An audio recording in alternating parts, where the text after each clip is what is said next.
I'm Stephen Blackwood. I'm part of a small team of people founding a new university in Savannah, Georgia. I'm the president of that new institution. I'm here today at Cambridge University, an ancient, august, and beautiful institution. And I have the great pleasure today to have with me Dr. Jordan Peterson, professor of psychology of the University of Toronto, and I think it is safe to say, an unignorable figure of our time. Jordan, it's a real pleasure to have you here today. Thank you. Thanks. Pleasure to be here, this unbelievable place. Jordan and I are going to talk today about what he has called the inflection point. And my hope is that that conversation will lead us into a discussion of the possibilities for cultural renewal. Indeed, the possibilities for the renewal, the renaissance of a more fully human culture. Jordan, I think you've called that the inflection point, or called our cultural temporal moment, a kind of inflection point. Why don't we start there? What is the inflection point? Well, I think we're trying to decide if there's such a thing as a direction to move forward to into the future. That's what it looks like to me. I mean, on the one hand, we're making tremendous technological progress in all sorts of directions simultaneously, and that seems to be having mostly positive effects, especially economically, especially on a global scale.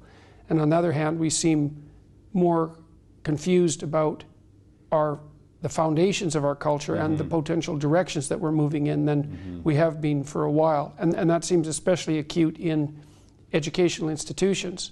And that seems to be a consequence of the constant cultural critique that's been generated, I would say mostly on the postmodern edge of the academic, what would you say, academic territory. So we're trying to figure out what's next, what do we have to offer to students, all of that. I know that just yesterday was published the 50th anniversary edition of Solzhenitsyn's Gulag Archipelago, with a foreword that foreword written by you, which I think you've described the writing of as one of the greatest honors of your life. Have I got that right? Yes. Academic honor. Now, I suppose the question I have there is why is that so important? Well, the book was important because it was the first work that succeeded in undermining the Marxist project from a moral and an intellectual perspective simultaneously. I mean, other people had pointed out the terror of the Soviet enterprise. Malcolm Muggeridge and George Orwell, among others, often people on the left, interestingly enough. But it was always possible, right up until the end of the 1960s, for the people who held on to that collectivist utopian dream in the West to rationalize what had happened in the Soviet Union, partly by sweeping it under the rug, but also partly by, while using the old adage that you can't make an omelet without breaking a few eggs. It became obvious by the end of the 1960s that the omelet wasn't very well prepared and that millions of eggs, so to speak, to belabor a metaphor, had been broken. And so when Solzhenitsyn wrote his great book, it became impossible for anyone who was willing to be part of the cultural moment to ignore the fact that something had gone dreadfully sideways and that it couldn't be attributed merely to a cult of personality or to some abnormality that wasn't intrinsically part of the doctrine itself. And so that was partly what Solzhenitsyn revealed about the Soviet Union as such, but at the same time, the evidence that precisely the same thing had been happening in places like Maoist China, perhaps to even a larger degree, well, undoubtedly to a larger degree, and then in Cambodia and all the other places where Marxism produced utterly murderous consequences. And so that was the book that did that. And it made Marxism morally repugnant. It was also one of the events that catalyzed the transformation of Marxism into identity politics, as far as I'm concerned, because a lot of the people who held the victimizer narrative as sacrosanct, that was the appropriate way to look at the world, to divide people into identity groups of whatever form, and then to see history as the battle between them, history, the present and the future, that transmuted, especially in France, because even though the Marxists had been unmasked, the murderousness of the doctrine had been unmasked, the people who'd held that doctrine were still looking for the easiest lateral move. And so that was one of the driving forces for the development of postmodernism. Not the only one. The postmodernists had also figured out something, or run across something that really is an intractable problem. They ran across the problem of categorization. And that actually happened in multiple disciplines at the same time, including artificial intelligence and psychology. People start to realize about in the early 60s, it was probably under the pressure of the AI types, that it was very difficult to perceive the world, because objects aren't just there for the looking, because every object is made of sub-objects and is part of a higher order structure of objects, and defining what constitutes the appropriate boundary to put around a phenomenon so that it can be perceivable as an object turns out to be a virtually impossible task. We're not sure how it can be managed. And so that realization of the intrinsic complexity of things led to a crisis, I would say, an intellectual crisis, which was, well, if there's a near infinite number of ways to perceive a finite set of entities, how is it that you can call any one interpretation either canonical or valuable?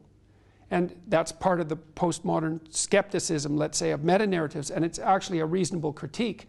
The problem is, as far as I'm concerned, that what the postmodernists did was use that problem, which is a genuine problem, as a critique of the structure of the West. And then instead of addressing the problem directly, which is, well, the world is very complex, but we do in fact perceive it, and there actually are value structures, they just circumvented that and popped back into a bastardized form of the bastardized form of Marxism that we see today as identity politics. And that's been extraordinarily destructive to the universities. Well, let's talk about that a bit more, because it seems to me that it would be a great shame if people were to think that you're writing this forward to Solzhenitsyn was simply to document something as an historic phenomenon, as essentially important as that historic documentation is.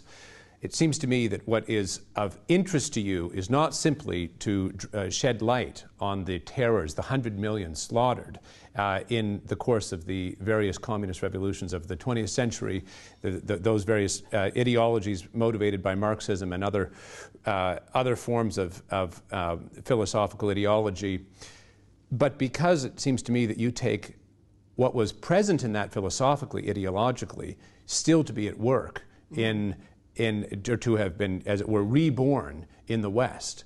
And so I suppose what I'd like to ask you about is, what are the characteristics of the Marxist ideology that led to those that very obvious death and destruction, which in a subtler way you see to be, am I right to say, you see to be at work in the West?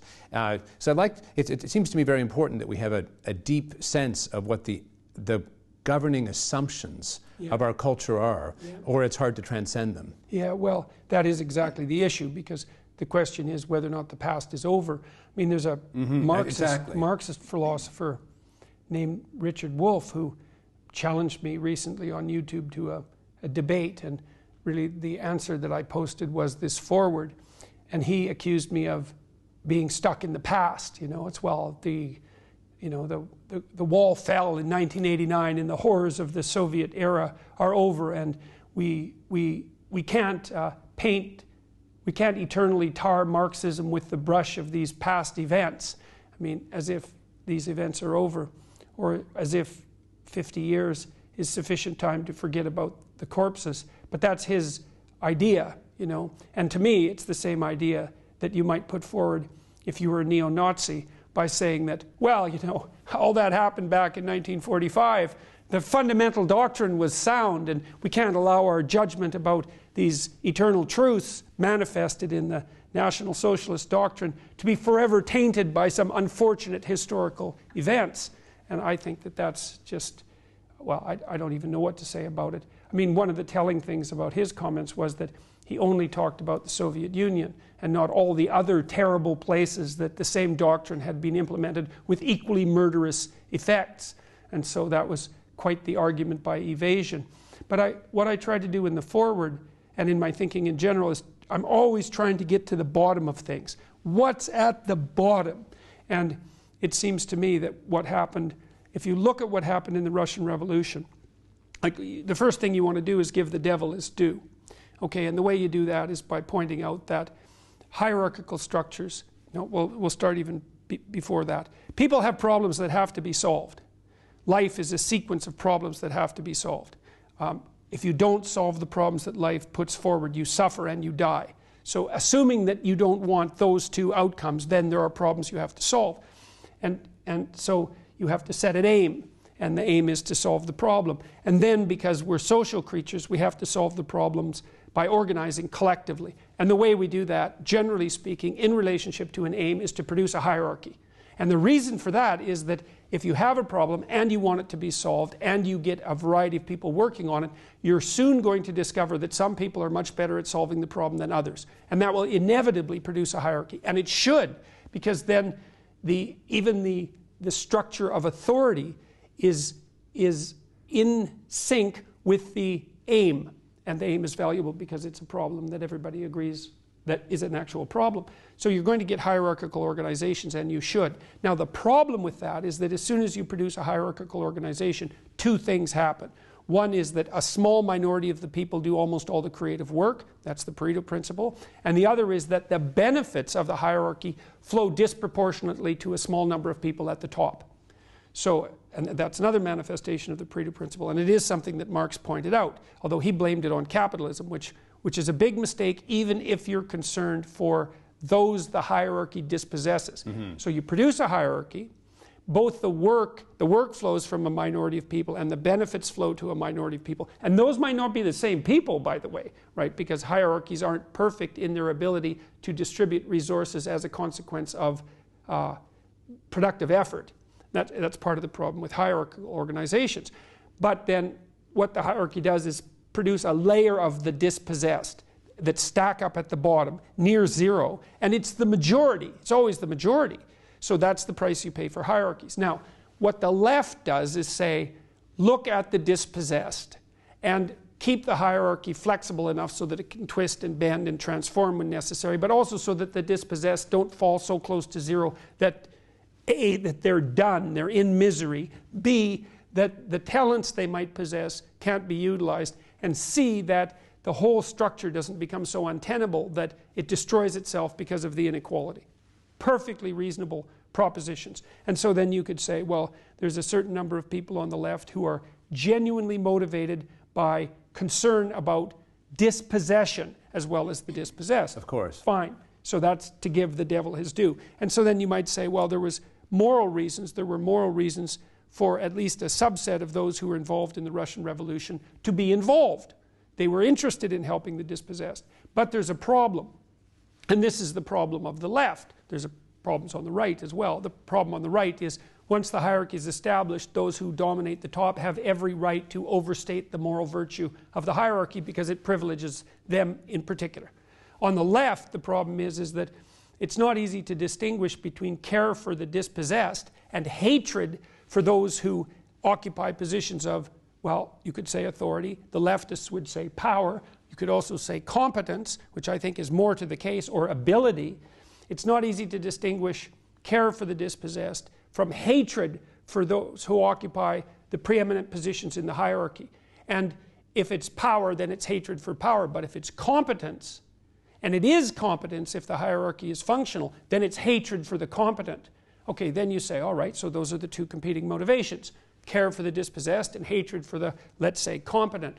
Let's play that out, historically speaking, and see which is the more powerful force. Well, that got played out very rapidly in the Russian Revolution. And what happened was, even if there was a minority, and perhaps even a majority, although there wasn't, but perhaps even a majority of those who truly cared for the dispossessed, those who hated the competent, slaughtered them. It turned out that the hatred was a much more potent geopolitical force than the compassion. And then another twist occurred too, because the narrative was bourgeoisie against proletariat, let's say, and so that's those at the uppermost pinnacle of the hierarchy against those who were the dispossessed. And that was also the historical narrative. And then it was the right and responsibility of those who were oppressed to rise up. But that ran into another problem, which is basically the problem that the postmodernists, especially on the feminist side, have now identified as intersectionality. It's like, well, turns out that you can't so easily be placed into one group. Like, in fact, this is the perception problem that we talked about before. There's a very large number of groups you could be placed in. It might be an unlimited number of groups, in fact. And so then, if you're motivated primarily by hatred and your desire is to produce as much mayhem as possible, you can take any given person and you can analyze the multiple groups that they belong to, and then you can find one group in which they're the oppressor. And then, because there's no excuse whatsoever for the oppression, even if there's one dimension of your identity along which you're an oppressor, then you're grist for the bone-crushing mill of the Soviet work camp. And that's exactly what happened. And so as the Soviet Revolution progressed, more and more people got thrown into the cauldron, let's say. The socialists, the students, the religious people, the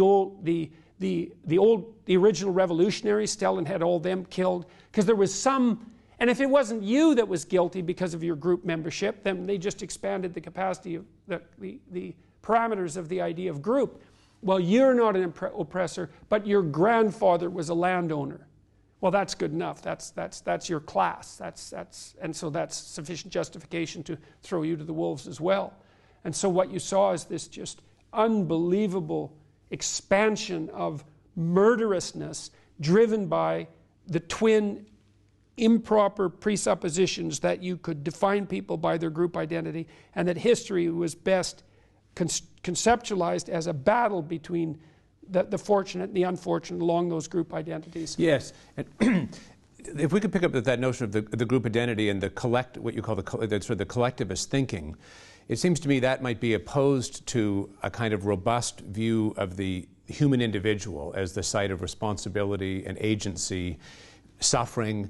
And so it seems to me that what I'd like to ask you about is the connection between, or the ways in which the collectivist thinking results in the annihilation of all human particularity, whether it's economic or familial or you might say, it seems to me that what's going on in the collectivist thinking is the absolute enemy of human particularity and freedom itself. It's the enemy of the idea of the individual, the sovereign individual, which is the central idea of the West. I mean, and that's manifested in the underlying religious structure. So if you think about Christianity, for example, you think about Christianity psychologically, you strip it of its metaphysics, at least for the purposes of the argument, you see the emergence of the idea of the divine individual as part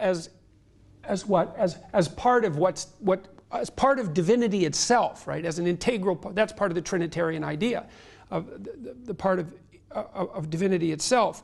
And that divinity, to me, is the capacity of individual consciousness to generate order from potential.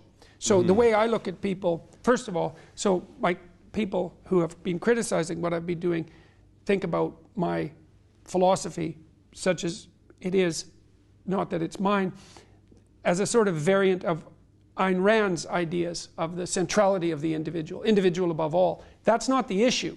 It's a conceptual issue, is that what category is to be primary?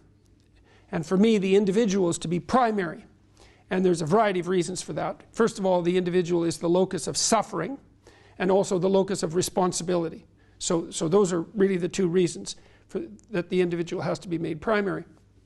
But the divinity element of the individual, and this I think is coded in our deepest stories. It's really deeply coded in Genesis, particularly in the opening verses of Genesis, is that what human beings confront in their lives is akin to what God himself confronted at the beginning of time. And so it's easy for us to believe that we're deterministic creatures like clocks, and that it's the past that drives us forward in a deterministic manner into the future. But I don't believe that's the case.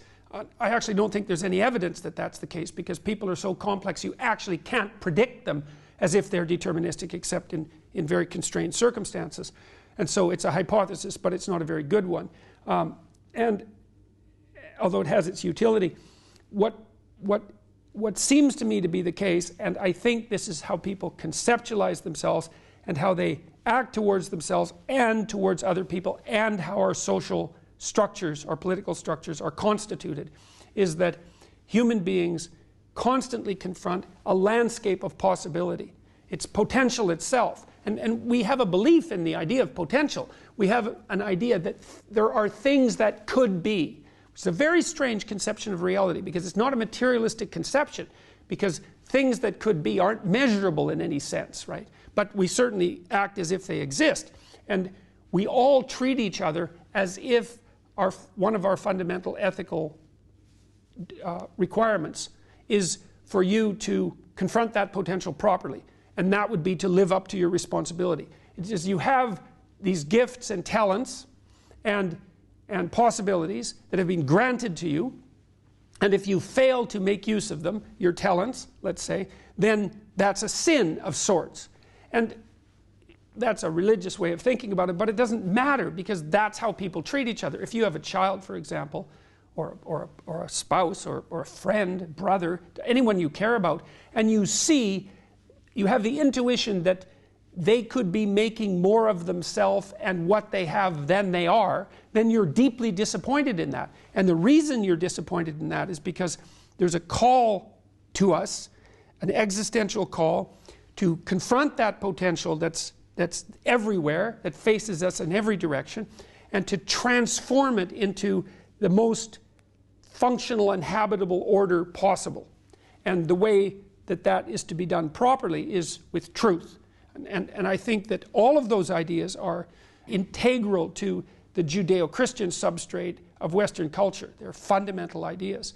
And so if you put the group before the individual, then all of that disappears. Like yes. when you're debating with the radical leftist postmodern types about free speech, you're actually not debating with them about free speech, because they don't believe in free speech. It's not part of their conceptual universe, because for speech to be free and therefore valuable, the people conducting the conversation have to be sovereign individuals capable of generating independent thought, independent of their canonical group identity, and reach a consensus through that process of dialogue. None of that exists in the postmodern world. All of those preconceptions would be attributed to, well, something like Eurocentric neocolonialism, something like that. Well, it seems to me that what's at work in that is a radical dismissal of the possibility that the individual has access to anything at all. That is to say if you don't, the belief in free speech is fundamentally motivated or sustained by the confidence that our discourse, our dialogue, that human thinking itself can reach something stable, that it has a relationship beyond beyond immediacy, mm-hmm. and that therefore and beyond power. And beyond power. It reaches yeah. beyond power to truth. There's no point in ever having a conversation about anything if the conversation itself doesn't have access to something transcendent. That's exactly right. Well, so what happens and this is especially true for people like Foucault and Derrida too, to some degree, is, well, the first thing you do is you define the fundamental motivation as power, because that's all there is there's the dominance of one group or the other. And so then the dialogue has to serve power, because that's all there is. And so, yeah, all of that is obliterated. And by doing that, actually, the postmodernists make it impossible for them to solve the conundrum that validly drove postmodernism to begin with. So the conundrum is infinite set of potential interpretations. That's a real conundrum. That's the problem of complexity, right? And it's real. So then the question is, well, is there any solution to the problem of complexity? And this is where issues of moral relativism start to become paramount. Because if there's no solution to the problem of complexity, then there's no canonical interpretations. And all the interpretations are just, well, what would you call it? They're expedient. They have the expedience of power. But see, my best pathway through that, essentially, I think, has come from the developmental psychologist Jean Piaget. And Piaget could be considered a neo-Kantian. You know, Kant's fundamental doctrine was act such that if your action became a universal maxim, that would be of universal benefit. And so, but Piaget differentiated that and demonstrated how that evolved naturally in the course of the spontaneous maturation of children through play. It's absolutely brilliant. So I can give you a quick example. So my granddaughter, who's 14 months old, has just learned a new game. And the game is, she plays it with her wooden spoon. And the game is, she has the spoon, and then she looks at you, and then she gives you the spoon. And then you take it from her, and she lets it go. And then she watches you, and then you give the spoon back. And she's very happy to get the spoon back, but she's also very happy to give it to you. And then she turns to the next person, and she gives them the spoon, and then she gets it back. And then you can play with her. And the play is, well, now you've started to embody the principle of reciprocity, right? We can trade. And it's a repeating game. It's not one trade. You don't end up with the spoon, and I don't end up with the spoon. We both have the spoon some of the time across time. And there's some utility in the exchange itself. Okay, so she's playing with that and thrilled about it, and no wonder, because it's a walloping discovery. And so then you take the spoon from her, and maybe you hold it a little longer than she expects, and that makes her a little nervous, but then you give it back, and then she's relieved, and that makes her happy. Or you cover the spoon with your hand, and then she's a bit confused about where it might be, and you show it to her, and you give it back, and she's happy about that. Or she reaches out to grab it, and you pull it away a little bit, and move it back and forth, so she has to do a little more effort to get it. And as long as you don't push that, and it's a bit of a challenge to her, both physically in terms of coordination, but also psychologically in terms of delay of gratification, she also finds that gratifying. And the reason for that is that you're showing how robust and resilient the idea of reciprocity is across sequences of transformations. And it's just this little thing you do at the table. You think, well, that's nothing. It's like, no, it's something. And so the Piagetian idea is something like, there's an implicit morality that emerges to constrain the infinite set of interpretations, and it has to do with the structure that will maintain reciprocity optimally in the largest, including the largest number of people across the largest amount of time. And so the way that I've been portraying that for the people who've been listening to my lectures is that, well, you need to take responsibility for yourself, as if you care for yourself. Okay, so first we figure out what's yourself. Well, it's not just you now, because you aren't just you now. You're the community of yous that stretch across time. So in order for you to take care of yourself properly now, you have to learn to play an iterative game with yourself that's sustainable and even potentially improvable across time. And there aren't many games that you can play like that, so that starts to radically constrain the set of possibilities. And then it's more constrained than that, because not only do you have to play a game with yourself that can repeat across time to minimize suffering, to remove the possibility of death, to allow for the possibility of productive movement and a certain amount of happiness, but you have to do that with other people around you and across time. And so there's you and the multiple yous embedded in your family, and the multiplicity of your family members embedded inside a culture, and the extension of that culture across time. And so for you to act properly, then all of those things have to be harmoniously balanced at the same time, and that radically reduces the set of potential interpretations. And that's the antidote to the chaos of the infinite array of potential perceptual worlds. And then there are questions that emerge out of that, like, well, what's the best way to play that game? But we certainly know that reciprocity, fair play, the spirit of fair play is immensely important to that, and that's what Piaget documented, and that's what we all know. And also that there's something about truth that's absolutely integral to that as well. So, and the postmodernists they got the problem right, but they never went the next steps. And it's partly because, well, Why is it? Why is it? They had an easy answer at hand that required almost no transformation in their original worldview. Well, we'll just keep the Marxism. We'll just transform it into something that looks different, and that'll be good enough. Minimal change. So it seems to me that the collectivist thinking that's at work in the insistence that only the group matters has the effect of radically annihilating the integrity of the individual. In fact, that may be even its essence. I think it's its aim, actually. That is its aim. I believe so. At the bottom, like, and because there's a murderousness at the bottom of the collectivism that needs to be accounted for, and so I see what's at the bottom, and this is partly a consequence, say, of the insistence that the West is a patriarchal tyranny. The desire is, it's the Cain and Abel desire.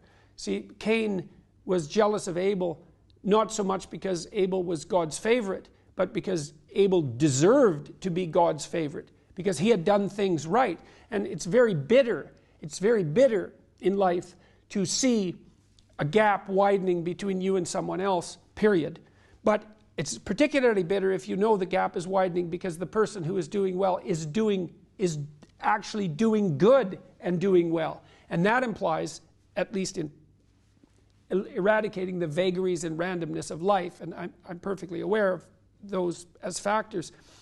It's bad enough to be down, but it's worse to know that you're down because you've put yourself down. And then you have a choice, which is, do you turn against the ideal itself because it becomes so painful to gaze upon it, or do you destroy the ideal out of vengeance and spite? And that's a simpler pathway forward than decomposing and deconstructing yourself and being reborn. The Christian idea, for lack of a better word, is that something has to be sacrificed in order for the potential of the future to be manifest in the best possible way. There's always a demand for sacrifice. The question is, what should be sacrificed? And the answer is, you. That's the answer. It's you that should be sacrificed. And then the question is, well, what part of you? And the answer to that is, well, the part of you that's not worthy. That needs to be put into the flame. That needs to be burnt off. And that's a process of death and rebirth. And if there's lots of you that has become corrupt, then most of what passes through the fire will be burnt off. And that's terribly painful for people. That's the desert, you know. Imagine that your essential personality structure is tyrannical. So you're a rigid ideologue. You're cast in stone. And so you decide to move from the tyranny. You escape from the tyranny. Well, where do you end up? Well, you don't end up in the promised land. You end up in the desert for 40 years. And maybe you die there. I mean, even Moses did.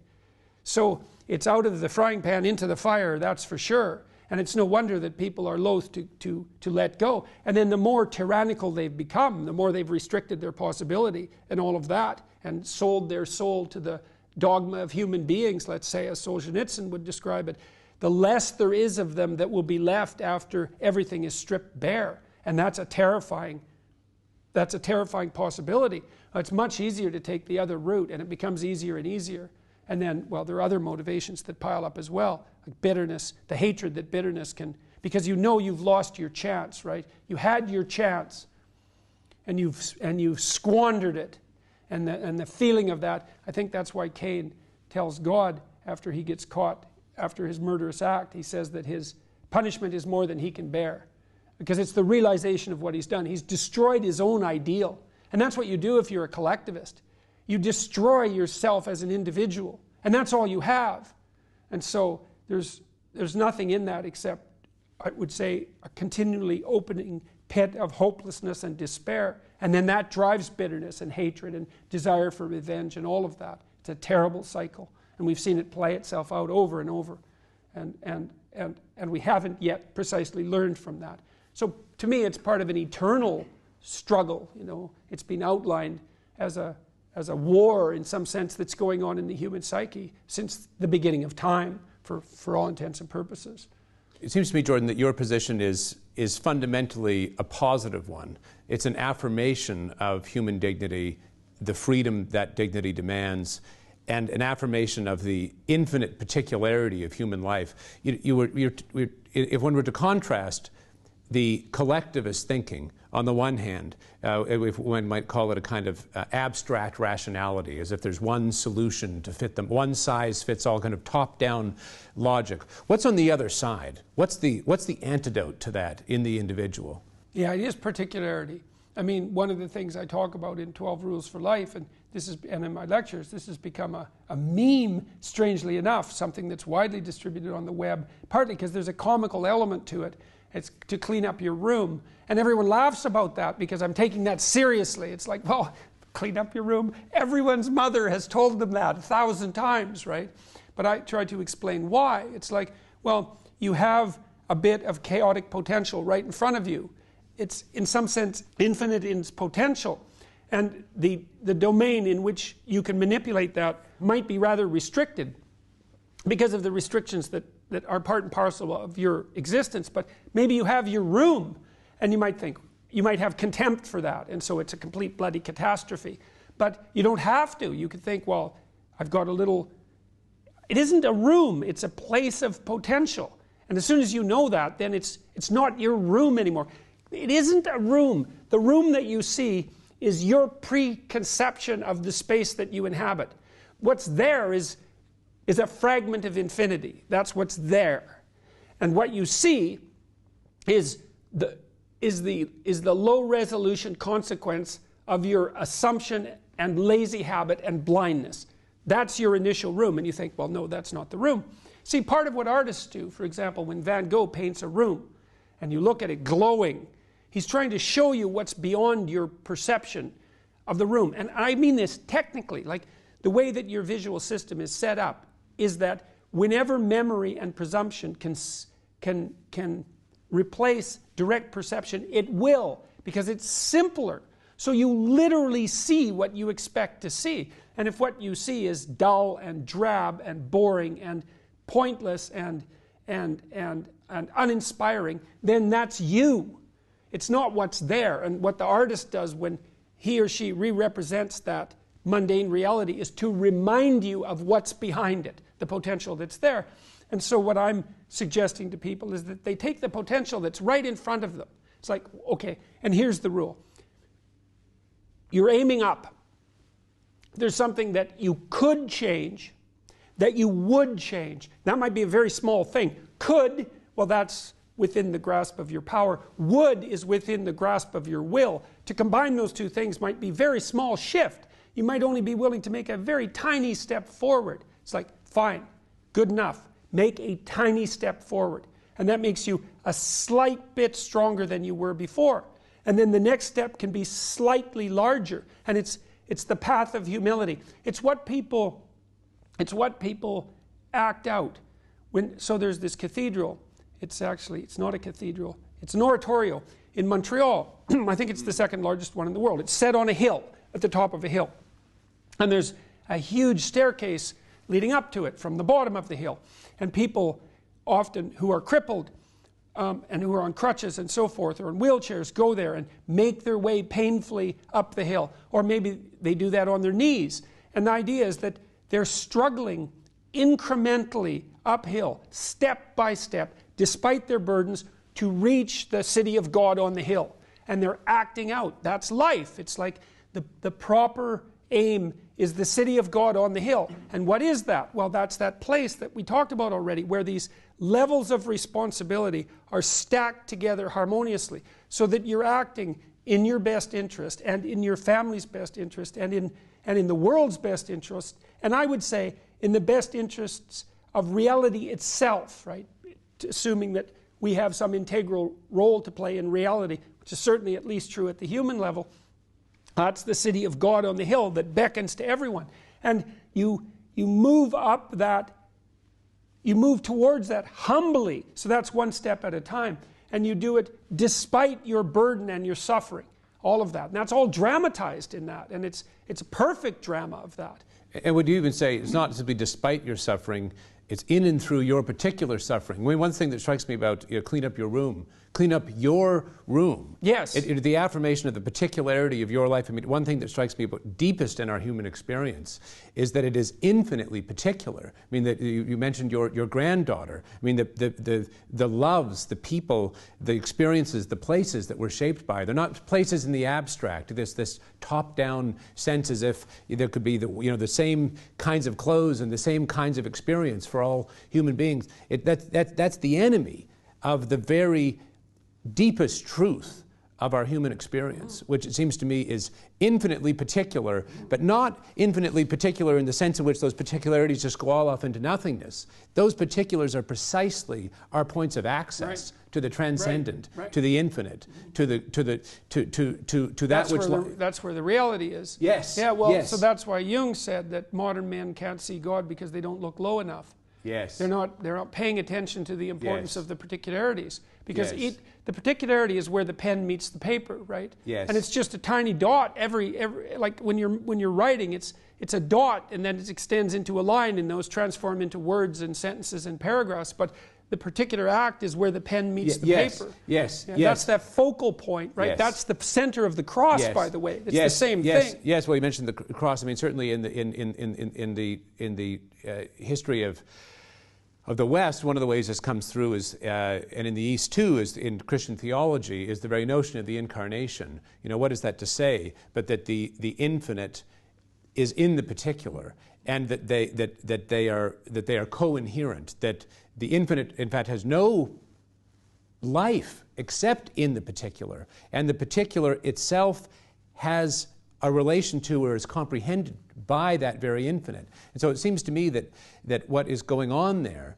is an affirmation that every particularity, no matter how tiny, itself is revelatory of a transcendent and deep reality. I think it was from the Gospel of Thomas, but I might have this wrong. The kingdom of God is spread upon the earth, but men do not see it. And that's that infinite possibility in each moment of particularity. And that is what great artists are reminding us of. They'll take a slice of space and time. Was it Monet who painted the haystacks? He went out into the fields in France and he painted the same haystack like many, many times under different conditions of lighting, to show how different it. Yes. Like if it's a haystack, it's the same thing. Yes. But it wasn't. He paid attention to the particularities. And so what great artists are trying to do is, well, first of all, so imagine a painting. So it's a painting of a landscape. And so the first thing is that it's layers of time, because the painter has gone out there and seen the landscape and then seen it again and then seen it again and then seen it again and then seen it again, and has to pay attention to the particularities of the light and the color and all of that to represent it properly. So it's and the mere fact that he's done that is it's the acting out of the idea that in this tiny slice of time and space there's something worth attending to for an infinite amount of time. But you can't, because you just can't do it. But you need to know that you could do it and that it would be worthwhile. And so the painter encapsulates the landscape and then frames it and says, like, look through this window at the transcendent that's behind the low resolution representation of your assumption, the blindness that the expedient blindness that you by necessity bring to bear to every situation. Remember what's behind this. Always remember what's behind this. And that's what art calls us to do. That's what beauty calls us to do, is to make contact with that. And then you say, well, the problem with the particularity is that it brings suffering. And the bringing of suffering with particularity can also allow evil to enter the world, because that particular suffering can engender bitterness and resentment and hatred and all of those things, and the desire to destroy. So the particularity carries with it a tremendous risk and a tremendous burden. And so the question is, well, how do you tolerate the particularity and take advantage of the potential? And the answer is to make a relationship with the infinite that's behind the particularity. And that's the fundamental religious idea, is to, if you can maintain the particularity but also stay in contact with what's transcendent and infinite beyond that, then you then you have the potential strength to tolerate the catastrophe of what's limited. Yes. And then you get to have your cake and eat it too, in principle. Yes. Yes. I want to return to education in a moment, but on the way there, as it were, Jordan, I want to ask you, you've talked about the inflection point. What is the inflection point, and how might it be understood relative to what I take to be a very decadent worldview in its last gasps? It seems to me even that many of the, frankly, simply slanderous attacks on you personally, blatant misrepresentations of the very plain fact of what you're saying. It seems to me that there's an animus there that is precisely... Definitely an animus, yes. There's an animus there, but the question is, where is that coming from? Well, if you look at Derrida, for example, and his critique of the idea of logocentrism, you know, as the central motif of the West, let's say, and he knew at multiple levels what that critique meant, because he knew what logos meant. Logos means embodied truth, and there is, of course, a religious dimension to that. And so he was criticizing the notion of phallogocentrism, and so he was going right at the core of the doctrine of the individual. Now the question is, why might someone do that? Now, I think the reason for that, fundamentally, is that there's a terrible responsibility that goes along with it. So imagine that you offered people, here's the offer. Offer one. You don't matter. It's a really, say, the narrowest of materialist viewpoints is, you weren't here, then you were for a brief period of time, and then you're gone, and that all washes out in the endless sands of time. Nothing in your life is significant. Nothing about humanity is significant. Nothing about the world itself is significant. It's all a matter of blind, random chance, and it's all the same in the end. Who cares in a million years, right? And the price you pay for that is insignificance. But the advantage that you gain from that is that fundamentally you have no responsibility, because nothing you do matters. And so then there's no moral burden, there's no obligation. And of course, if you can gather expedient pleasure while you're deteriorating pointlessly, then that's all to the good. So it's a libertinism as well. And that's inviting, obviously, because short-term pleasure is by definition inviting. And so you can abandon any pretension to a relationship with the infinite and consider that only a sign of delusion and weakness. Assume that your life is material and irrelevant, it doesn't matter, and then you can shrug off all responsibility and pursue short-term pleasure. Well, there's some real advantages in that. It's a very easy pathway. The alternative is, as far as I'm concerned, is no, you don't understand. You are the center of the world. As center of the world. It has many centers. And you do partake in this process of casting the potential of the future into the reality of the present and the past. That's what your consciousness does.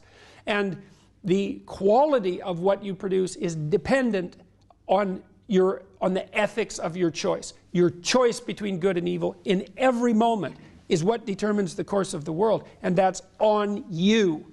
It's like, well, that's deeply meaningful, but it's unbelievable. It's ultimate responsibility in the literal sense.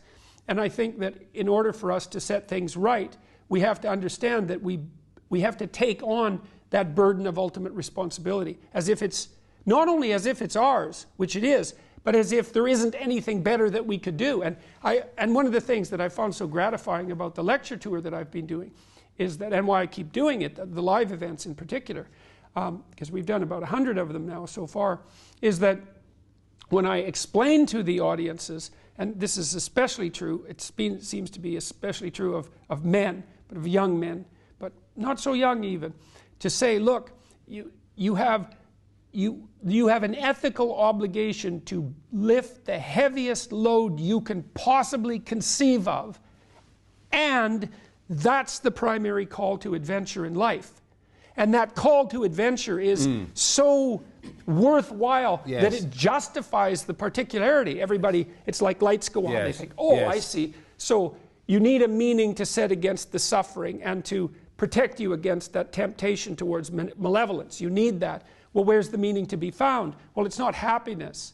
It's not short-term pleasure. It's not self-development. It's not self-esteem. It's none of those things that are so focused on the individual psyche even. Yeah. It's literally the stumbling uphill towards the city of God with your burden. And people go, well, that's where the meaning is, and they know that because they know responsible people. They know they admire responsible people.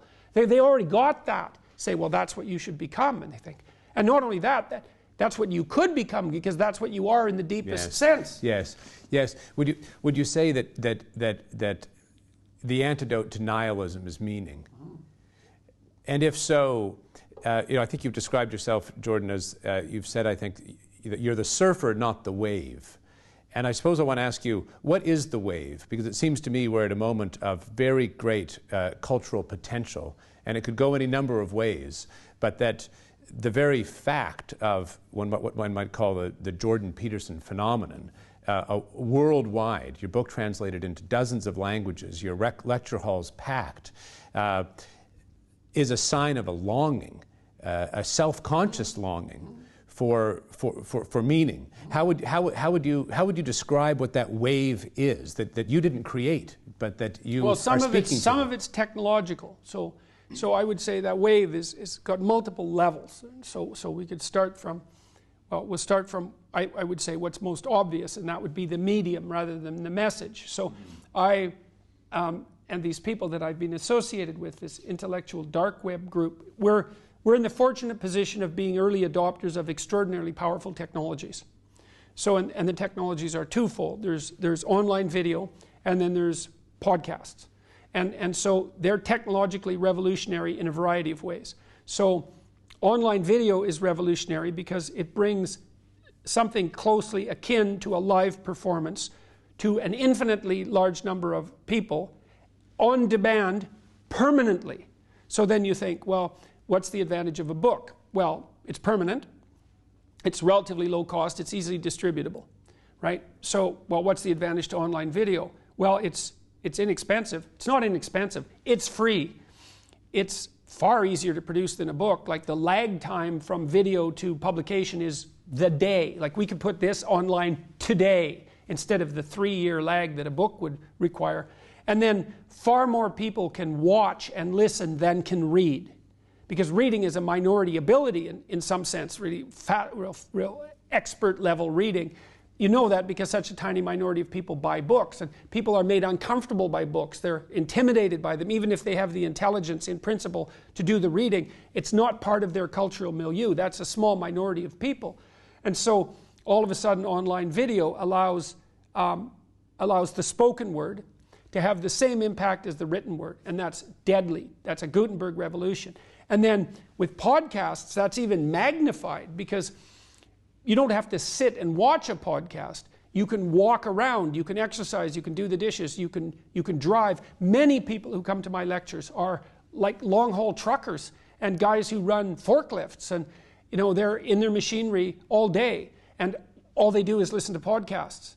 And so all of us, and they can listen to the podcasts because more people can listen than can read, and maybe way more people can listen than can read. We have no idea. Maybe the potential market is 10 times as big.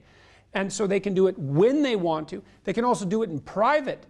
If you read and you're on a subway, people can tell you're reading. If you're sitting at home and reading, well, then you're with a book. And if you're uncomfortable with a book, you think that's pretentious or presumptuous or part of a class that you don't belong to or anything that makes you feel inferior, well, you can just circumvent that. You listen in private.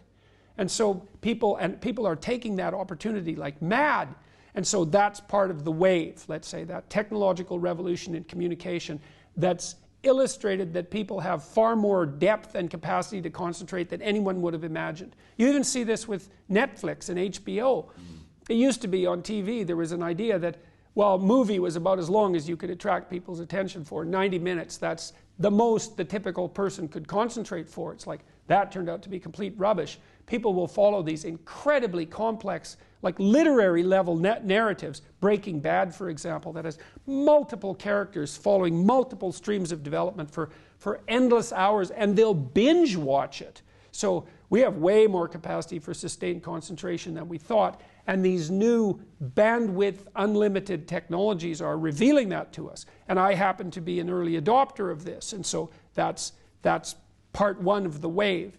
And then there's the message part, and it has something to do with, see, our culture for a very long time has articulated out a right of rights. You have rights, you need to demand them, you need to claim them. It's like, but that's half the story, and it's not the most salutary half, because it turns out that the meaning in your life isn't the consequence of the claiming of rights. The rights are in some sense what other people owe you. I know there's more to it than that, but it's that in large part. Well, you can just get what you're owed. It's like, no, that's not where you're going to find your meaning. What you're going to find, where you're going to find your meaning is responsibility, which is the other half of the rights responsibility equation. And people don't know that. This is the what would you call? This is the point where things come together properly. You need a meaning in your life to forestall the suffering and to make you strong enough to resist malevolence. Where's the meaning to be found? Rights, impulsive pleasure, and happiness. No. Responsibility. Oh, who would have guessed that? It's not part of the narrative, because the responsibility narrative even is usually about duty or patriotism or something like that, which is okay, but it's an ideological narrative too in its own right. This is different. It's like, no, you don't understand, is that what makes life worth living is to pick up to take its catastrophe and embrace it and carry it, and to realize through that process who you are. So one of the things I figured out in this lecture tour, there's this old idea that you go into the abyss. It's a Nietzschean idea that you can gaze into the abyss. You gaze long, and what you find in the abyss is a monster. Tolstoy wrote about that. That's the dragon at the bottom of the abyss, let's say. That's Satan himself, for that matter. But if you go into that as deeply as you can, what you find is you find your fragmented father in a comatose condition, in a desiccated and separated condition. And then you revivify that. Well, what does that mean? It means something. It means that if you look in the darkness, you find the light. That's one thing it means. And that the light really stands out against the darkness, but that the light is to be found in the darkness. So that's a very interesting thing. That's a quest narrative. But it means more than that. It means something fundamental. So we know, for example, that if you take yourself out of your current state of predictability and safety, and you put yourself in a new situation, you'll learn, right? You'll incorporate new information. So that's a cognitive issue. But that isn't all that happens. What happens is that new genes turn on within you and code for the production of new proteins. And that happens neurologically. New parts of you turn on. And so the idea is that if you can move yourself out into the world and push yourself out against a maximum array of challenges, more and more of you turns on. And then the question would be, well, what would you be if all of you that could be turned on was turned on? And the answer would be, you would be the resurrection of the ancestral father. That's what you would be. And so that's why Christ says, I am the way and the truth and the life, and no one comes to the Father except through me. What that means is that if you take on the unbearable burden of being voluntarily, then that transforms you into the ancestral father. And that's true. And so that's unbelievably optimistic, because it's so interesting, because it's dark beyond belief, right? It's to say, well, the world is characterized by suffering and by malevolence of a depth that's virtually beyond comprehension. But if you choose to comprehend that, what you discover in that is the light that destroys the darkness. And that's really something to discover. It's the discovery that there isn't a discovery that's more profound than that. That's the search for the Holy Grail or the Philosopher's Stone, all of that. And isn't that the search and indeed the finding that every human being is made for? What I want to ask you, Jordan, is about the role of education here. So it seems to me that what the meaning that people are finding in your work, that you can listen to in a podcast, you can while you're doing a long run drive across the prairies or wherever it may be. But it seems to me that the deconstruction of our culture by a worldview that has denied the integrity of the individual, that has denied the individual's relation to the transcendent, to any stable knowing, denied the dignity of the individual, that deconstruction, it's not for no reason that the postmodern view calls itself deconstruction. That has very deconstructive effects, in my view, in the world. It seems to me that the rebirth of or the renaissance of a more adequate, a more fully human culture depends on more than, it depends on institutional life. We need cultural forms, we need architecture, there's all kinds of, a full culture is a complex, an infinitely complex structure. But I think we've, as it were, deleted out the memory banks in so many profound ways. And so what I would like to ask you about is we still have the libraries. We still have the libraries. Well, thank God for that. Well, thank God for that. And that's where I want to turn to education, because you say, at one point you say that we need to rescue the treasure trove of the past. Rescue the values of the treasure trove of the past and to integrate them. And I suppose I'd like to ask you about the role. That's what the universities are for, is to remind people, to lead people to doing that. I mean, we wandered around Cambridge today, and you showed me King's Chapel, for example, which is so beautiful that it's just beyond belief. And that's a call, right? It's a call to a mode of being. And Socrates believed that all learning was remembering.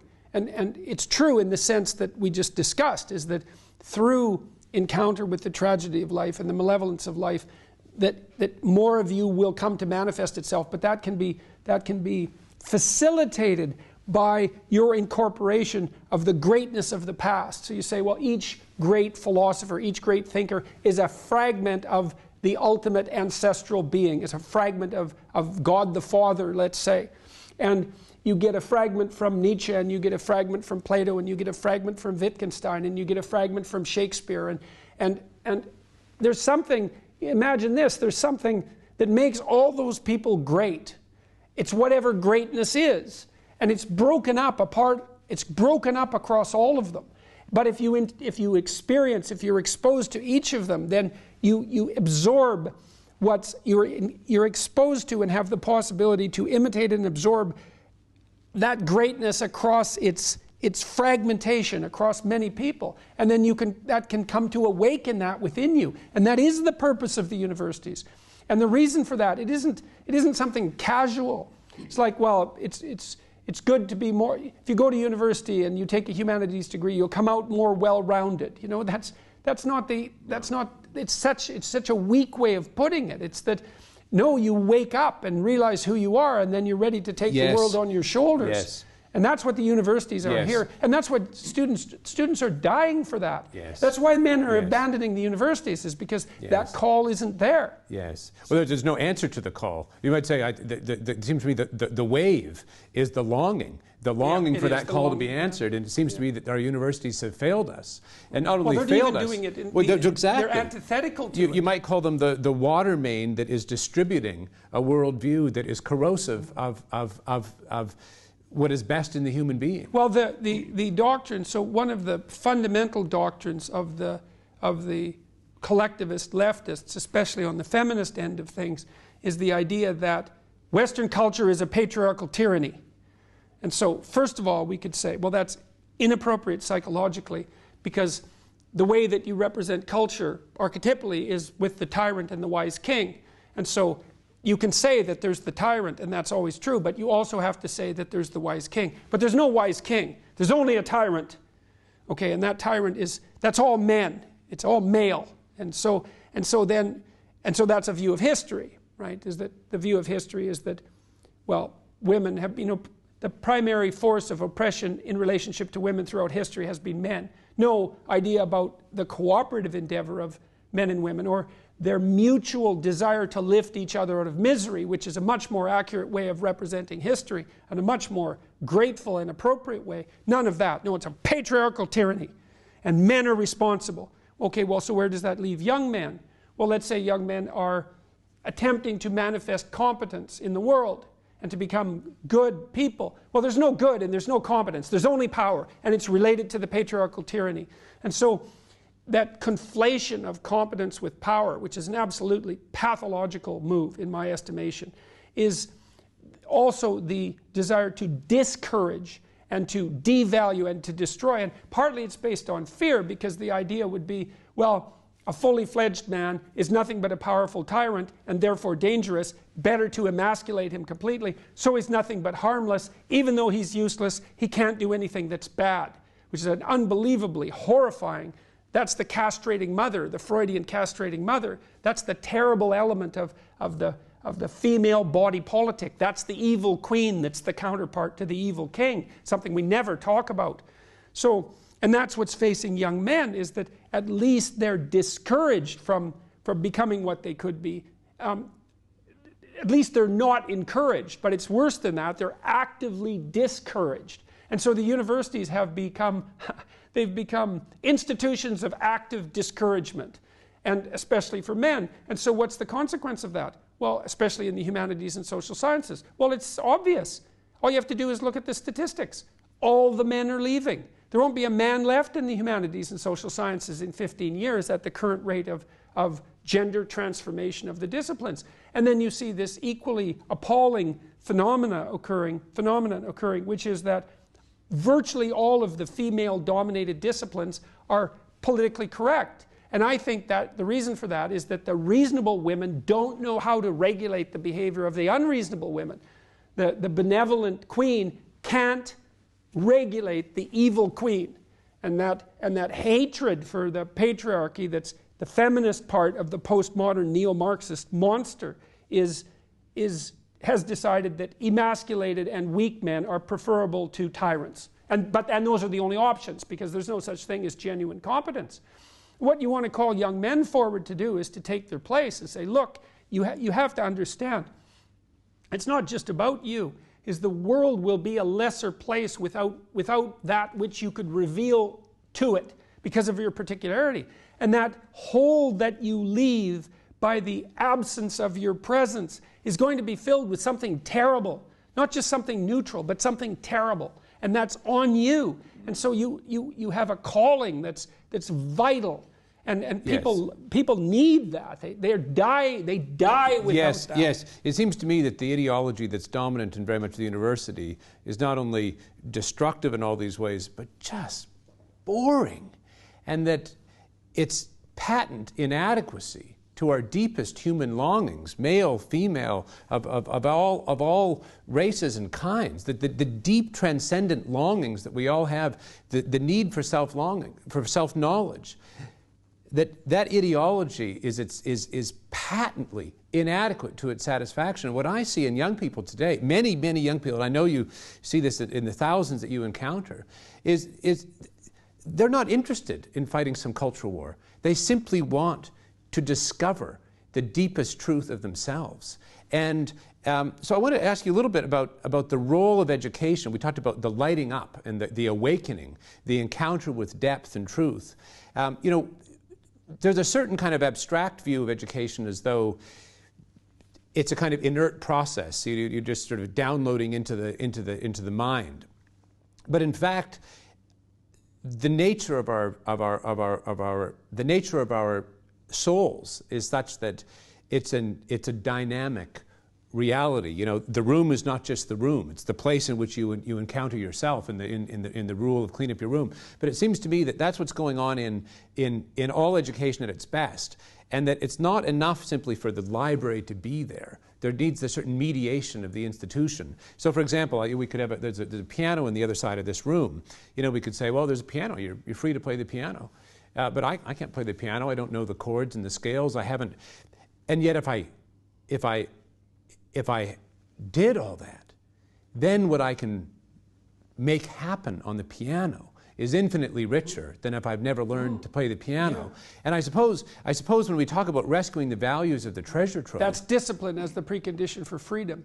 Yes. Right, which is actually a Nietzschean idea, at least in part. I mean, it's older than that. It's the apprenticeship idea. It's that before you can be a painter who can paint what's beyond mere memory, you have to inculcate that discipline skill, and a lot of that is painful repetition and hard grinding work. It's the sacrifice of the present for the future. But once you manage that, then things open up. And virtually everything you learn of value is like that's very, very, very difficult to learn to write. and there's arbitrary rules that you have to follow and bind yourself to. And while you're learning those rules, the probability that you have any creative freedom to speak of or any facility with the rules is very low. You're a rank beginner. And even to some degree, whatever creativity you have is going to have to be stifled while you're passing through that keyhole. But if you pass through it, then something massive opens up on the other side. And it is definitely the case that disciplinary institutions, universities, are exactly that. Is they're places of guidance, and they're places to encourage people to develop the discipline that's necessary to see beyond the discipline. I mean, that's why we have disciplines, right? I mean, the words aren't there by accident. You have to narrow yourself first, and then you can broaden outward. And so that's part of the process of maturation. That's part of the sacrifice of childhood. Say, in childhood you're nothing but potential, but it's not realized and you don't know how to realize it.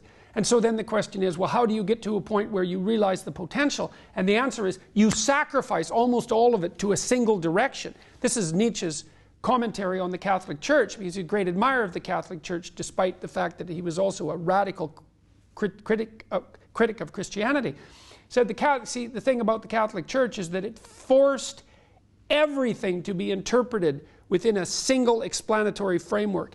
And that was a discipline. And once that discipline was established, then the disciplined mind could explode in every direction, which is precisely what happened. And so, and that's the thing about growing up, is that when you're a teenager and a young adult, you have to sacrifice everything you could have been as a child to be the one thing that you're aiming at. But then that opens up, and the universities are part and parcel of that process. And you need the guidance, because the library is too large to wander through it unaided.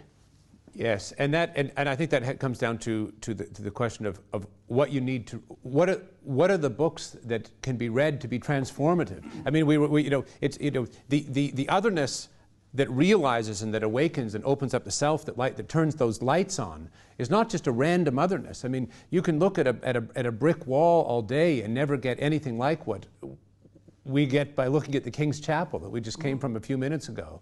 That the levels of pattern and depth and beauty that are present in that building, that's a kind of metaphor for what the most wonderful, most fecund texts of our own past offer to us. You know, there they are lying on the shelf, but when opened up and explored fully, they open up in us. Yeah, they are portals.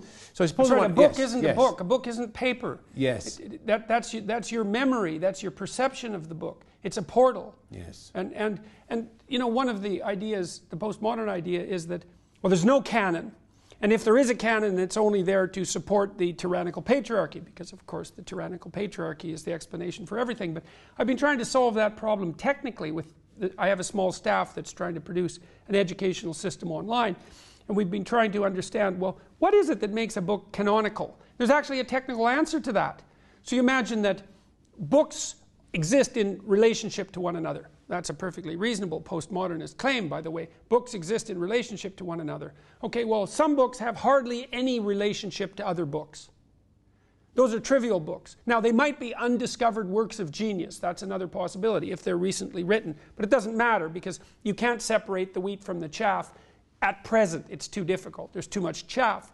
But if you go back into the past, you can rank order books by the degree to which they've influenced other books. So it's like citations in some sense. And the books that have influenced the largest number of other books are the canonical books. And the ultimate canonical book in the West is clearly the biblical corpus, because it's influenced virtually everything. And so you have to know it, because it's implicit in everything else. And so you start there, and so you have that. You have that knowledge, at least to some degree. And it gives you the foundation, the metaphorical foundation, the conceptual foundation, the mythical foundation that you can use to then, well, then maybe you can now Shakespeare opens up to some degree, and now Milton opens up to some degree, and Dante opens up to some degree. And you think, well, why should those open up? And the answer is, well, as the social constructionists claim, you're at least in part a historical creature. Well, then those books are about you. They're the the patterns in those books are the patterns of your perceptions and your actions. And without understanding them, then you don't know who you are, and you can't guide yourself properly through life. And so you come into university and you encounter experts and they say, look, this is canonical. Why? Because it's had a disproportionate influence on everything else. So there's something here that you need to know about, because it's about you. And it isn't about the you that's here now in some sense. It's about the you that can unfold across time in the best possible way. So each of those works is a call to adventure. Every painting that's a great painting, or a building like the King's Chapel, if that's not a call to adventure, I mean, what else could it be? We were talking about that. So these ancient buildings, these great ancient buildings that Europe is littered with, these were, people were aiming at something beyond themselves, beyond the span of their lifetime. They engaged in the collective manifestation of these great works to aim, to participate in aiming at something that was beyond them. It was a divine aim. They had the will to produce this beauty that transcended centuries. You know, and maybe the will that produces beauty is always aligned with that which transcends centuries. Maybe those are the same things. I mean, even paintings, oil paintings, you know, they take a moment in time and they cast it into a permanent form that can be preserved across centuries. And so there's something about the establishing a relationship with eternity that's key to the construction of something that's beautiful, and then that in itself becomes a call to a relationship with eternity. So, and you need that. People hunger for it. I'm at the University of Toronto. There's the European cathedral side of the campus, the older part. And then there's the modern factory side of the campus. And it's soul deadening. My building is made out of cinder blocks. You know, and my brother-in-law, who's his own sort of genius, calls that hosable architecture. Anything could happen there and you could wash it away. It's like, and it's just, I have my students now and then sit in a classroom like that and look at it and tell me how it makes them feel. Random wires hanging from the ceiling, you know, nothing but cinder block, the cheapest form of construction, nothing that's beautiful, pure, boring, dull utilitarianism with these bare, shiny desks and terrible fluorescent lighting. It's like, it's ugly right to the core, and it's corrosive. It eats away at the heart of the university, which is about the beauty that's eternal. And that isn't optional. It's not impractical. It's the most practical. It's that upon which the idea of practicality itself is predicated. And that's the university. And people should be flocking to the universities, dying to be educated, because they are dying to be educated. I have dozens of young men who come to me all the time after my talks and say, look, they give me a note. One did last night. Here's the note. 6 months ago, I was deeply suicidal. I had no reason to live. I was completely nihilistic. He said, I started watching your lectures. I started to adopt a more responsible outlook. I realized that was important. I started to try to tell the truth and to put myself together. And without that, I wouldn't be here. And that's a little note. And that happens over and over. You know, and then I go talk to journalists. And this happened in Scandinavia. It happened with this GQ interview I just did. Well, your message is primarily directed towards young men. It's like, and there's this judgment about that. It's like, oh, there's a problem with that, is there? I mean, that wasn't the point, but that is the audience. Is what there's something wrong with talking to young men and encouraging them. It's like that makes me somehow suspicious. The hatred of humanity that is present in that critique is mind-blowing. It is. It's absolutely beyond belief. And you think, well, it's only misogyny. It's like, no, it's not. It's like, what? Who are you leaving for the women to have as partners? These demolished and weak men. It's a zero-sum quality of it. I mean, as if lifting up any human being is not a good for all of us. I mean, that's the whole point about the necessity of our care for the oppressed, is because they are part of us. No, you only care about them in groups. The individual oppressed person is irrelevant. It's the group of oppressed people that's relevant. And so if you just help one person, oh well, you see, then that flies at the heart of the collectivist doctrine. You said something very, very powerful when you talked about people should be flocking to the universities. You know, an image that comes to my mind is the image of a fountain, and you know, people come to the fountain to drink, to slake their thirst, and it seems to me that we We need new institutions of higher education. That's the fountain of living water. Yes, right? yes. That's why Moses is a master of water in the desert. Yes. So he's not a master of stone, he's a master of water. Yes, and one thing that really excites me, Jordan, is that what we see right now is this longing. There's so many thirsty people. It seems to me we simply need to build new fountains. Because, as you say, the books are in the library. We can give a rebirth to the past in the form of the hunger and thirst that are in young people, simply by feeding it.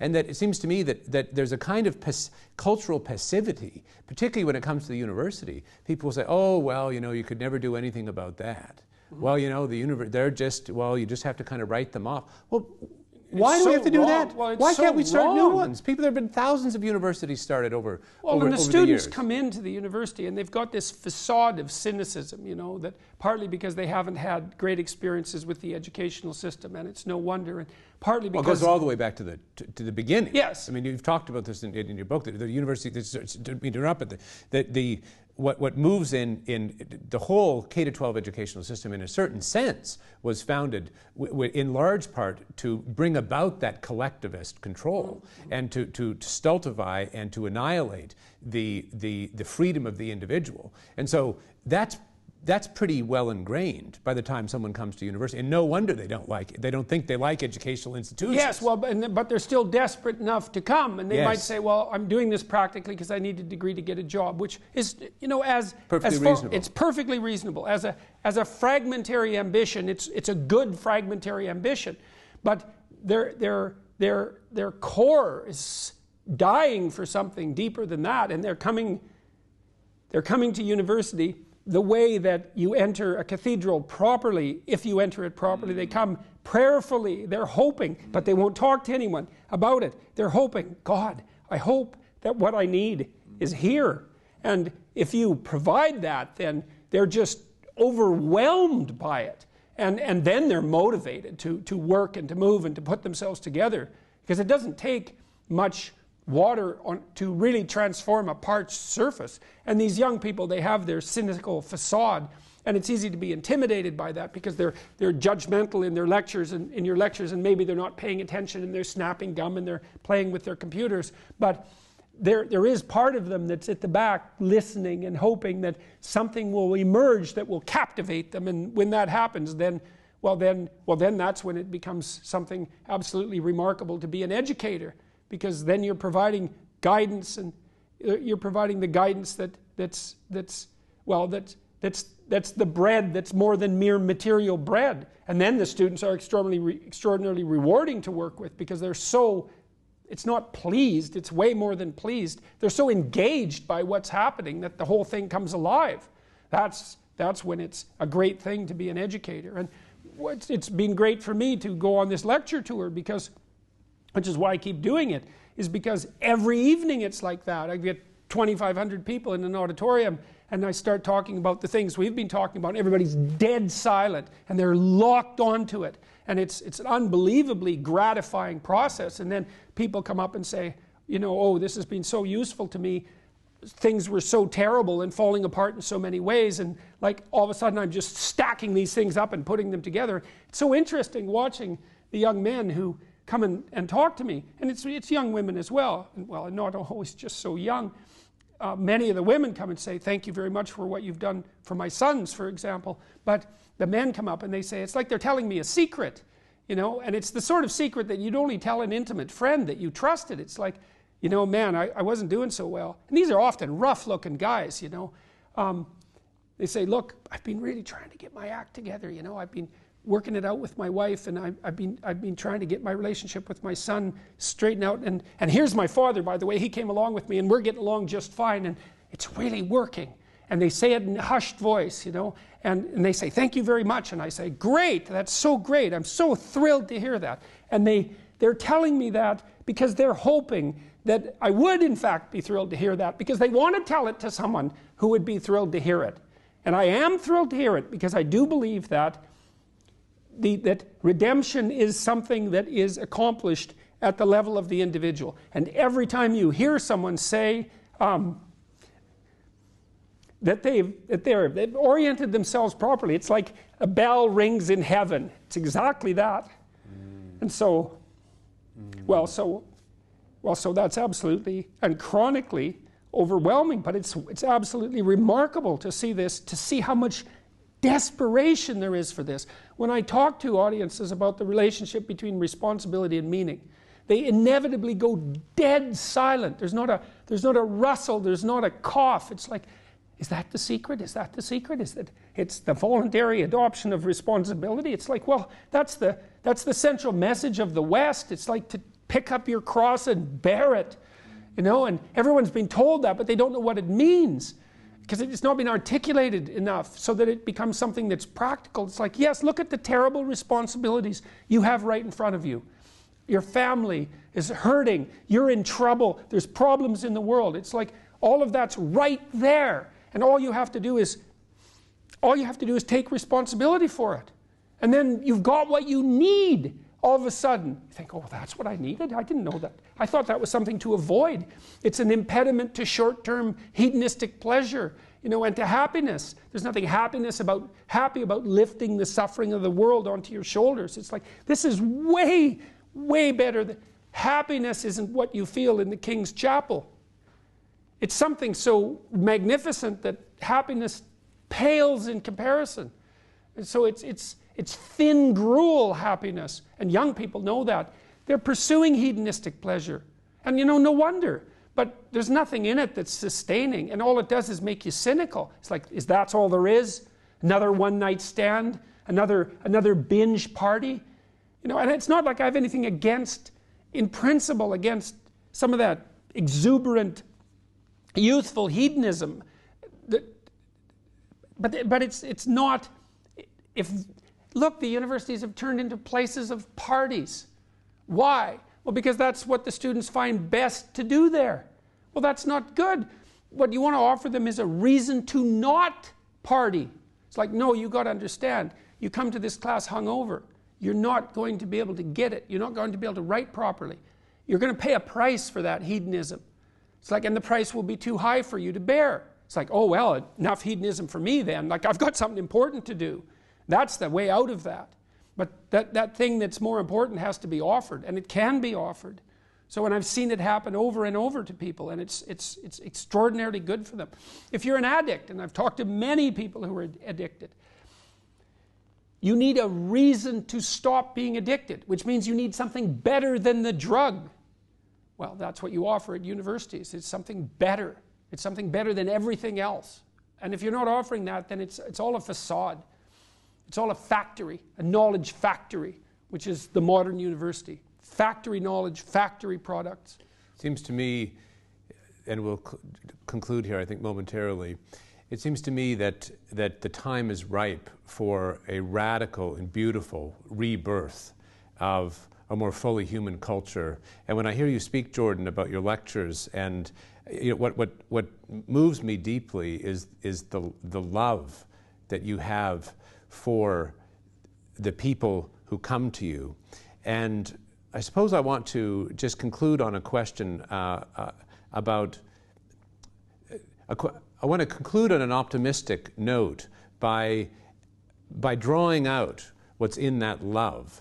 It's that the potential that lies in each and every individual for deep transformation, for connection to the transcendent, and just to talk about that longing. It seems to me that longing is overwhelming, and if only we can start to can refill the fountains with water or build new fountains, that the possibilities are beyond our imagining. Right. That's the point. Yes. That's the point we're at the moment. Yes. That's partly why this is an inflection point too, because so many things are transforming. The landscape of possibility is opening up to us in a way that it never has, partly because of our technological transformations. And so the importance of the particularities of our ethical choices are becoming more and more exaggerated, because well, we're going to build artificial intelligence and it's going to be a reflection of us. And so we better make sure that it reflects the part of us that we want reflected.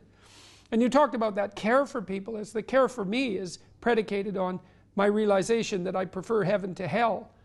having done what I could to explore hell, let's say, in my academic career and in my private life and in my clinical practice, and to see what's there, that unnecessary suffering and that malevolence, is like, well, it would be best to move away from that towards something better. That's something I genuinely believe, that it's for the best for everything that we aim up. And then when I see someone decide to aim up, I think, well, that's something, that's one more step away from hell.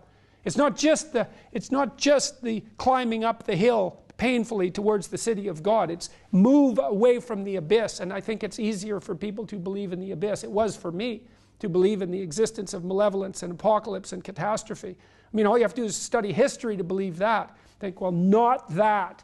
Anything but that. Away from that. Well, away from that is amorphous, right? It's like Moses leading his people from the tyranny in Egypt. It's like, well, where are we going? Well, away from that. Well, that's into the desert, and that's where we are now. Well, that's not so good, but at least it's away from that. Yes. Well, that's something. Yes. But then there's something beyond that. It's like, well, what is it that we're striving towards? And well, we can each imagine that in our own way in some sense, but I would say, well, you start locally. It's like, fix up what you can fix up. When you see a problem that announces itself to you, a small problem, that's your problem, that you could fix, that's your one step forward. Take it.